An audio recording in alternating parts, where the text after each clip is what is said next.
So வணக்கம் மக்களே. இந்த வீடியோ வந்து பார்த்தீங்கன்னா விஜய் டிவிக்கும் அப்புறம் இந்த இண்டியன் ஷைன் டீமுக்கும் தான். என்ன பிரச்சனை அப்படின்னா, இப்போ சீசன் 9 வந்து தமிழில் வந்துட்டு சரியாக போகலை. ஏற்கனவே பயங்கர நெகட்டிவ் ரிவ்யூஸ், இதுக்கு வேறு வெளியில் வேறு போராட்டம் வேறு பண்ணிகிட்டு இருக்காங்க நிறைய பேர். இந்த மாதிரிலாம் நிறைய விஷயம் போயிட்டுருக்கு.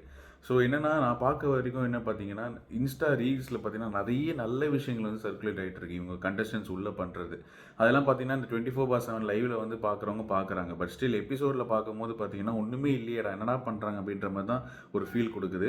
இதுக்கு சிறந்த எக்ஸாம்பிள் பார்த்தீங்கன்னா நேற்று எபிசோட் பார்த்தீங்கன்னா ஒன்றுமே இல்லை, ஒரு 2 தேவையில்லாத ஒரு ஃபைட்டு காமிச்சாங்க. அதுக்கப்புறம் அந்த ராஜா டாஸ்க்கை வந்துட்டு ஸ்டார்ட் பண்ணி விட்டுட்டு அதுலேயும் ஒரு 2 செக்மெண்ட் வச்சு எபிசோடை முடிச்சிட்டாங்க. பட் இது தாண்டி கண்டஸ்டன்ஸ் இண்டிவிஜுவலாக நிறைய பர்ஃபார்ம் பண்ணிட்டு தான் இருக்காங்க. அது ஏன் வெளியே வர மாட்டேங்குது மெயின் எபிசோடில்? அதெல்லாம் காட்டினா இன்னும் என்டர்டெய்னிங்காக இருக்குமே அப்படின்றது தான் தோணுது. உதாரணத்துக்கு இப்போ ஒரு வீடியோ பாருங்களேன்.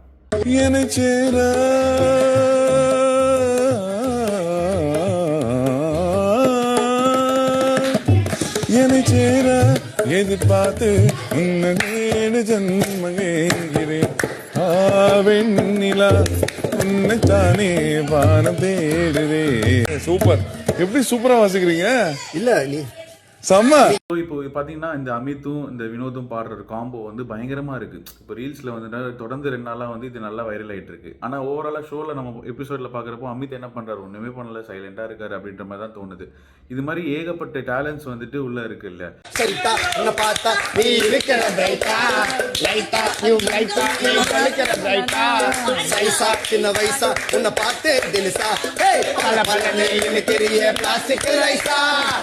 ஸோ அவங்களாம் வந்துட்டு ஒரு விஷயத்தை வந்து எக்ஸிபிட் பண்ணணும்னு நினைக்கிறப்போ அது வந்து டிவியில் நீங்கள் போடல அப்படின்னா மக்களுக்கு எப்படி தெரியும்?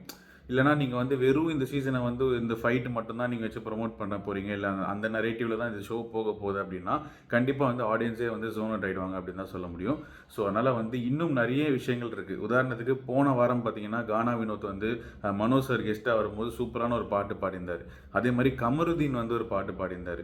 ஸோ அதே மாதிரி கமருதீன் வந்து தீபக் கெஸ்ட்டாக வரும்போது பார்த்தீங்கன்னா வரைஞ்செல்லாம் காமிச்சார். ஸோ இதெல்லாம் வந்து ரீல்ஸில் வந்து நல்லா ட்ரெண்ட் ஆகிட்டு இருக்கு, இல்லை லைவ்லலாம் வருது. பட் ஆனால் எபிசோடில் வராதனால என்ன ஆகுனா ஆடியன்ஸ்க்கு வந்து ஆல்மோஸ்ட் என்ன இருக்குன்னா, இவங்க ஒன்றுமே பண்ணுறது இல்லைப்பா, வெறும் சண்டை போடுறது, வெறும் இந்த மாதிரி கான்ட்ரவர்சி கிரியேட் பண்ணுறது அப்படின்ற மாதிரி தான் இருக்குது அப்படின்ற மாதிரி தான் ஒரு பெரிய ஒரு தோணல் வருது. ஸோ அதனால் வந்து இந்த நிறைய நல்ல விஷயங்களில் நீங்கள் சேர்த்திங்கன்னா, நிறைய என்டர்டெயின்மெண்ட் பண்ணுற விஷயங்களை நீங்கள் சேர்த்திங்கன்னா இன்னும் ஒரு நல்ல சூப்பராக போகும் அப்படின்றது தான் என்னோட கருத்து. ஸோ இது வந்து விஜய் டிவி மற்றும் இண்டியன் ஷைன் பார்க்குற வரைக்கும் ஷேர் பண்ணுங்கள். தேங்க்யூ.